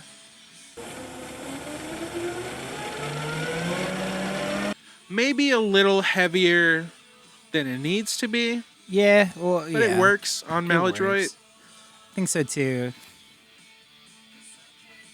Maybe this was kind of what you were talking about Slob being what you want to make believe to be. I feel like this is very much make believe, but better. I was gonna say, dude, if Make Believe had this kind of production on it, I think it would be if Rick Rubin hadn't soiled it. Yeah, he soiled it, dude. Soiled it.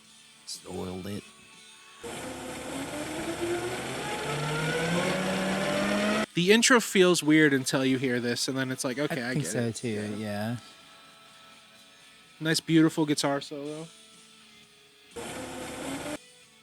Those like little that shows up in so many Weezer songs. That's one of those little things. Yeah, I think that's ingrained in that brain. Ingrained in the membrane. Yeah.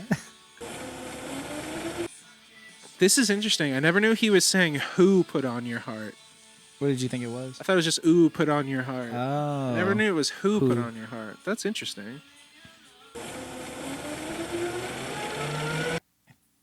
I think that's another cool song because if you take that chord progression and give it to just about any other songwriter, the melody they would come up with would be vastly different sounding. Like perhaps Rivers, way more complicated and probably overworked and a lot more like sad, probably melancholy sounding. Yeah. It sounds very Rivers goes very like major with that melody or line writing, and then like with the the subject matter being, as you said, is like who put on your heart.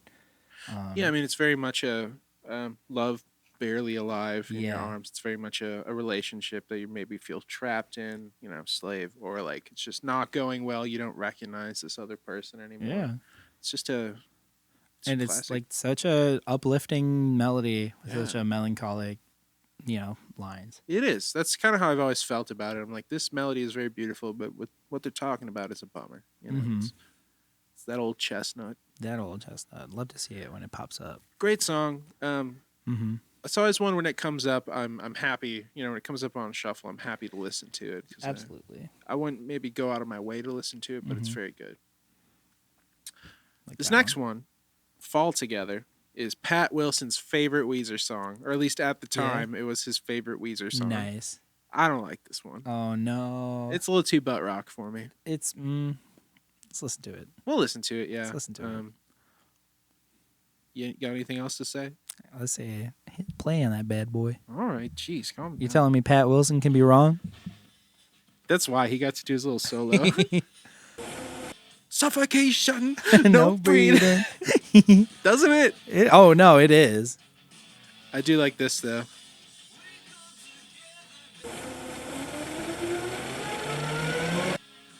Fall to that chorus is really good. Dude. I mostly have issues with the riff. So what I'm hearing is you hate fun. Yeah, yeah, I do.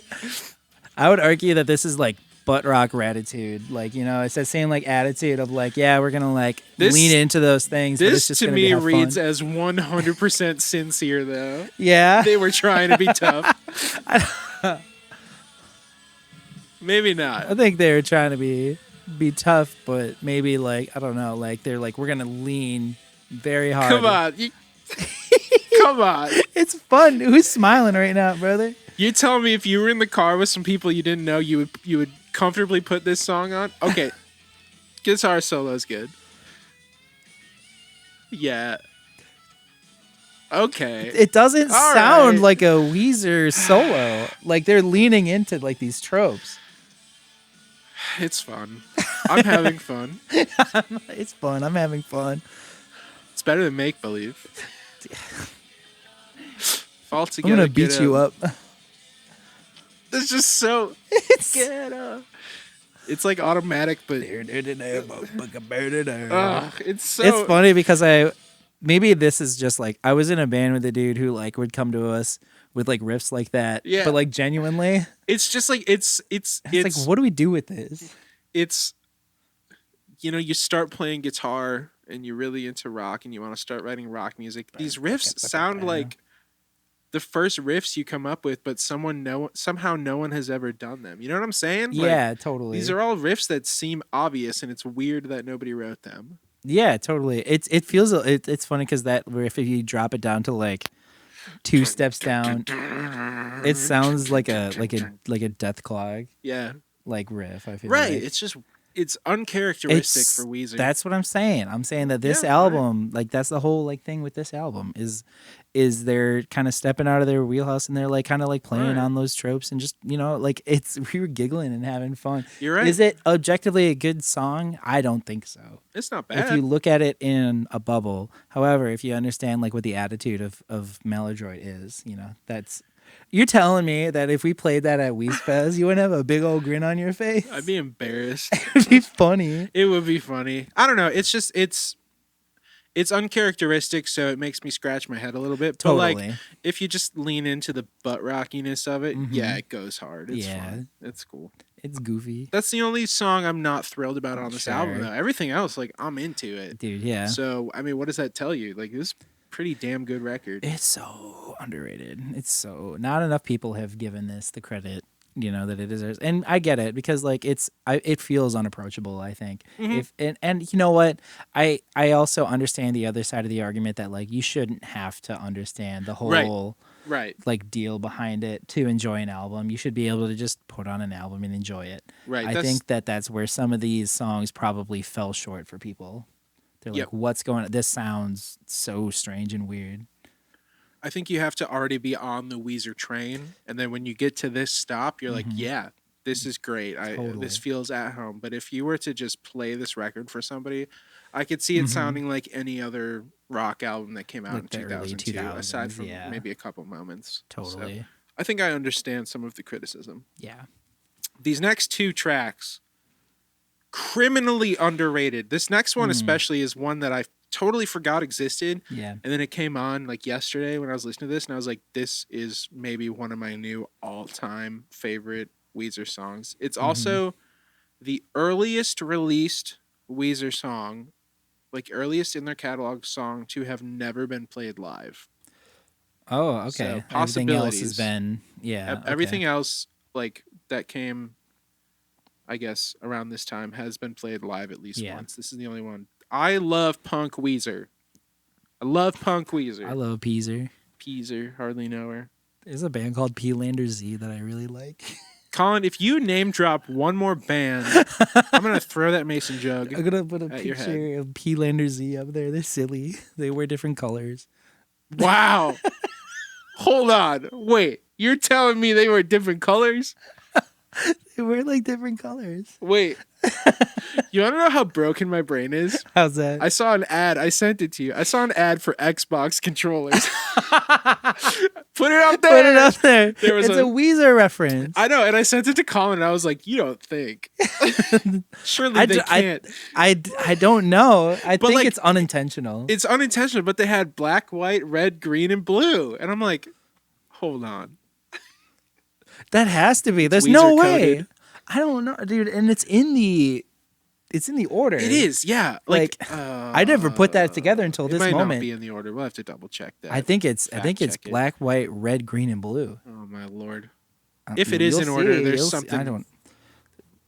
There's a Weezer fan at Xbox. We see you. We got a couple of Weezer fans over there. It might not be a Target ad either. I might have made that part up. But anyway, still saw it. Weezer. Weezer. Yeah, Possibilities is a good song. We're gonna listen to it right now. Come on. Hell yeah. That's like crowd call and response stuff. Classic. It's a straight up Weezer punk song, baby. Oh my god, yeah. All the way. I love this little switch up here. Oh yeah. Dude, yeah. Throw him for a curveball. Little Blink 182 action on. Talk about feeling like a 2000s college movie. Yeah, dude. That's very Blink 182 in that moment. Interesting harmonic progression. For sure. Action going on. What's a Harmonic Productions? it's a sound company in Green Bay. Technically Kakana. Wow. Yeah, dude. Wow. How long is that? Minute 59. Wow. Yeah. Dude, sub 2 minutes. That's all you need. And it's crazy because, like, like the energy of it, the punk energy is cool. Very, like, Blink 182 with the drums, too, in points. And, as we were saying, like for Green Album to be, like, a progressive, like, 1 to 4. Yep. You know, like, there's just so much going on harmonically with the, like, you know, the chords they're choosing and then, like, the melody. Mm-hmm. It's nuts. It's nuts. I love a good Weezer punk song, especially one as complex as that. Totally. Which is almost doesn't jive well, but it does. Yeah, dude. Energy is crazy. Forgotten banger. One. Criminally underrated. It's a good summer song, I tell you. It's a very good summer song. And we're feeling the summer heat in here right now. Let me tell you. Do we look sweaty? I sure hope so. I do. I feel sweaty. I do. This next one, Love Explosion. Now, I don't know. Okay, you know the song Locomotion? Yeah. I feel like it's called Love Explosion because it's like a play on the fact that this song sounds a lot like the song Locomotion. Okay. That's my fan theory. Because, like, if this came out today, it's definitely the type of situation where they would have to, like, list those people as co-writers. Sure. Else they would be sued. Well, they ended up having to do that in Red, so yeah. Makes sense. Like this is probably like one of the last ones they got away with. That's my fan theory, though. This is also Pat Wilson's least favorite Weezer song of all time. Really? Up until this point, at least. I think it's a nice song with nice melodies, though. I think so, too. Would you like to climb in it with me? Love Explosion. Mm-hmm. Beautiful. It's like a King Giz opening. I love King Gizu. It's fun, dude. It is. I love this song. Fun. Yeehaw, brother. Yeah. Lord, take me home. Oh, I never noticed that little one. Whoa. Very Pinkerton. Come on, do the locomotion with me. He loves those little chunky triplets on this one. Yeah. Ah. This solos on this record So rule. good, dude. So good. Wow, I never love noticed that those slide part, dude. Oh my god. That's like that solo from What Does It Get You or something Yeah. like that. Yeah. Almost a little bit of country guitar, like Oh, a little yeah. country. A little bit country, a little bit rock and roll. Hell yeah. You just had to get another one in there. Get one in there. That ending a little bit to me is like when you're in the auditorium and people are clapping, and then like somebody claps, and then someone's always got to have the last word, and Pat's like, I get the last word. And it's the school assembly, and then the teacher looks at you like, you're done. You ever see the hit movie Spider-Man, the original one? Yeah, Sam Raimi. The part where they're in like the lab at the beginning on the field trip, and the teacher's like so serious. He's like, "You will fail this course. I kid you not." You ever? I forgot about that. It's on scene. Netflix right now. Go back and watch this beginning, and it's funny because like the teacher actor is the same age as the student actors. I enjoy Sam Raimi's Spider-Man. I think Spider-Man 3 is the worst movie of all time. That was the first time in my life where I was like so hyped up for something. Yeah, and I went same. and saw it, and I like tried to gaslight myself into thinking it was good. It was a disjumbled mess. There was too many friggin' plot lines going 10 different ways. They tried to put too many Venom in there when you should have just had him get the black suit and then end the movie with a cliffhanger of him taking the black suit off. Right. And then it lands on Eddie Brock, and then we're like, okay, Spider-Man 4 coming May 4th, 2011. Yeah. But no. Sorry. There's still the two towers in that. In Spider-Man 3? Yeah, surely in like not in correct. the I think it was whatever is in the promo for like Spider-Man 4 or the something. two like towers, that. you mean the twin towers. Two towers is Lord of the Rings, Colin. There's two towers. Don't. You saw it cross my I saw it. One of these days that's going to get leaked and you're going to get in big trouble. Maladroit is the first album though. Okay, I gotta go home. Yeah, we gotta finish Charlie this up. We got one more song. December, a lovely little number. Nice little classic 6/8 Weezer song that you know what, you love it. Colin, do you like this song? I love this song. Okay, great. Here we go. December. What's that other band with the song December? The Decemberists. No. You can play a roulette game where it's like, is this gonna be Beverly Hills or December? Yeah, really. You know, your nice little Blue Album sounding song. Totally. Breaking away from that, like, the last track on the album is supposed to be this, like, very slow, drawn-out thing. I mean, this is, comparatively, though, this is pretty low-key to the rest of the album. It is. Because there's not a lot in this album that goes low-key. Yeah. But, I mean, you compare this to Only in Dreams, Butterfly, and Oh Girlfriend. Oh, true. This would be a track 3 on those albums. I was going to say, yeah, this one feels more like a middle of the album kind of thing. I think this is one of my few complaints to Maladroit is this one doesn't necessarily feel like a good ending song. Yep. Yeah. The way that this album is produced, too, a lot of the things that would be background guitar things are very upfront. Have you noticed that? Yeah, this is an upfront guitar-driven track. This is very Foo Fighters in the production. Okay, I think, for where, sure. Like the guitar is like more important. Yeah. The vocals are still pretty present for most of the songs. But yeah, and then, I mean, you know, you got the Smells Like Teen Spirit drum fill. Those drum fills are. Oh, yeah, I know. I don't know why. I just like honed in on the bass there. The boom, boom, boom. Bass is almost like getting a half solo here too. Yeah. And Pat's going a little more crazy with the ghost notes than he would on a track like Suzanne or Holiday or something. Oh, totally. Because there's no producer to tell him no. This is the first album that didn't have a deluxe edition. Green didn't have one. I thought Green had. Oh, No. I guess not. No, you're right. I wish. Yeah, dude. Green Deluxe Edition, I'm sure would have ripped. 25th anniversary coming up. Oh, yeah. Good job, Scott. For your first Weezer album, dude, like We should keep this guy around. they did. He's like, he got a gold tooth. There's gold gold in them there hills. Lovely little number. Colin. Yeah, as I say, like it maybe isn't like what I want out of like the last track of a Weezer album. It works though. It works, and you know what? Like Weezer, this is their big old middle finger to everyone. Kind of like this Weezer flicking everybody off. I'm gonna flick you off. No, that's too much work. I know I could do it. No, don't. It's easy. It's gonna be like 5 a.m, Colin. Don't do it. It doesn't matter. I actually don't have it. Colin, you're editing. I know you're editing this right now. Remember to drink water.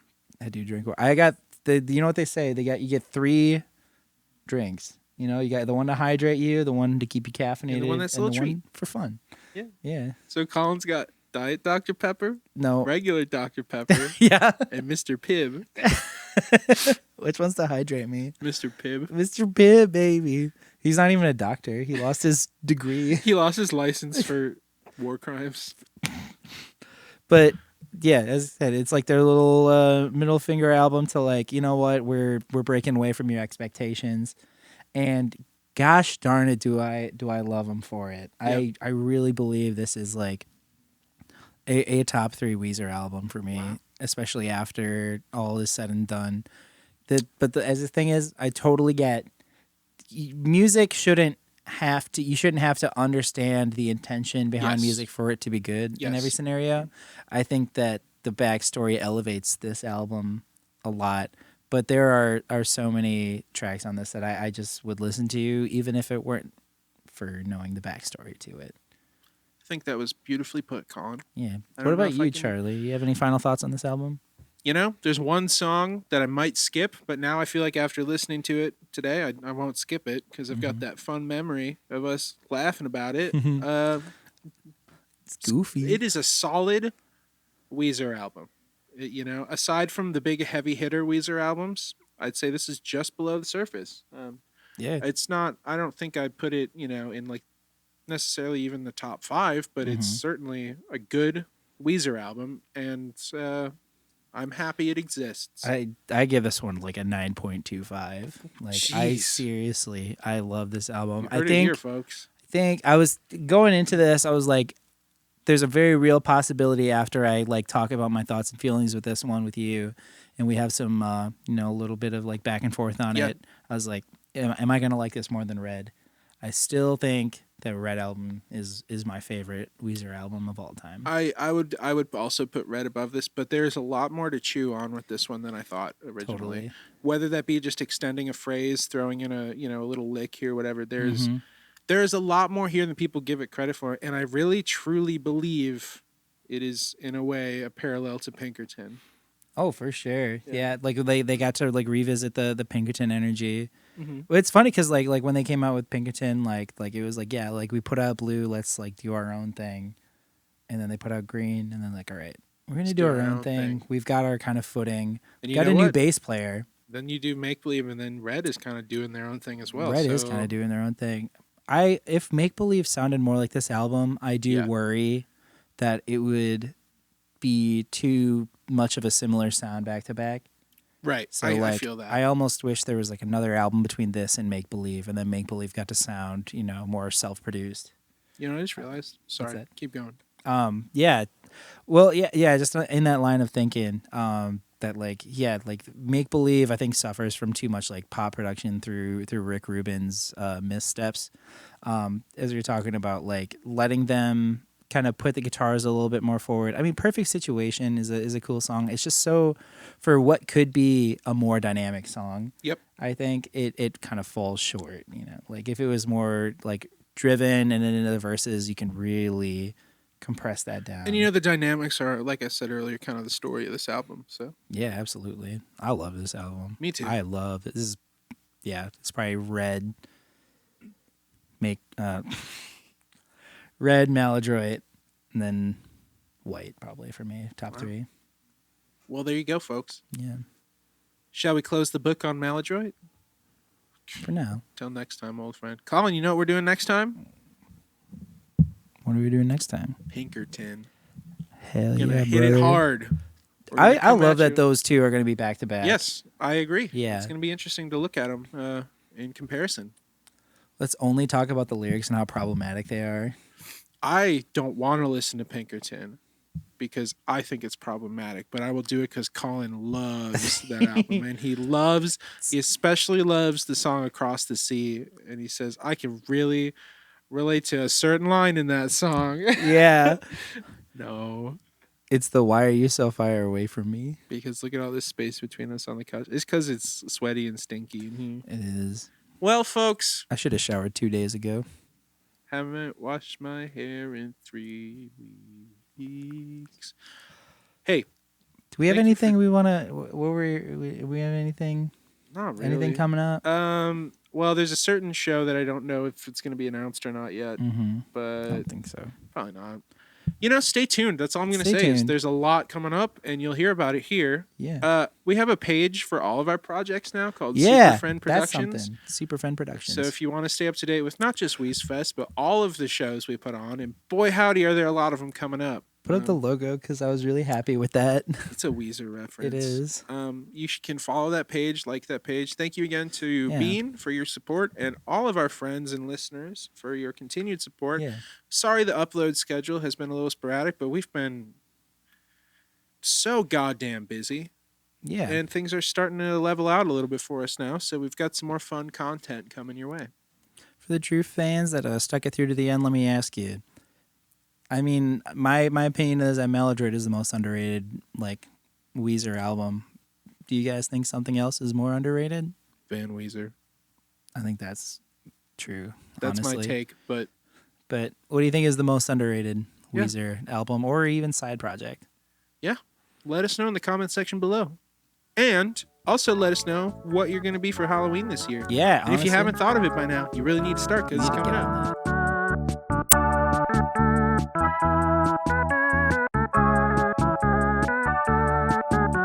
Maladroit, I hardly know her.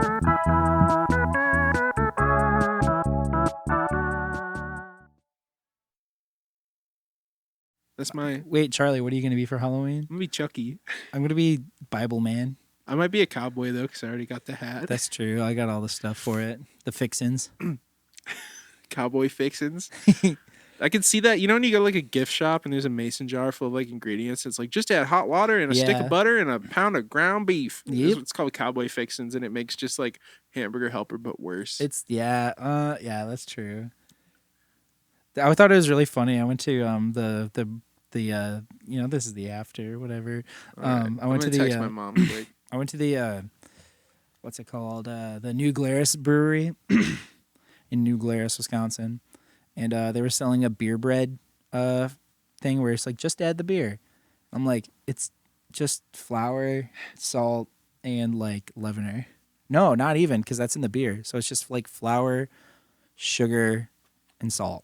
And they were selling it for $30. They were selling it for $20 or something like that. Hey, that's how they get you. Yeah. And honestly, this might be something I think that if you use too expensive a beer when you're cooking, or when you're beer boiling brats, I think the cheaper beers taste better. The only a beer good Leinenkugels for Pabst Blue Ribbon. Yeah. Actually, High Life is the best brat beer. High Life, I think I would say that one's really good. I am a personal fan of just the Leinenkugels. Leinie's Original's good. Yeah. But all those are good in PBR isn't as great for beer bread, I feel, but I think almost for bread, all the other ones work really well. Too much fun. I did a beer bread with not Summer Shandy, the Honey Weiss. That one's really good. It's a damn good beer. Yeah. Well, anyways. Good night, my sweet little babies. Good night. This is the ASMR portion. It's the ASMR portion of our program. Are you ready for the ASMR portion, Colin? My mustache is rubbing against the microphone. Okay, this is the ASMR portion. Okay, everybody just relax. Okay. Just relax. All right, I gotta go. All right, Charlie gotta go home. Have a good night, everybody.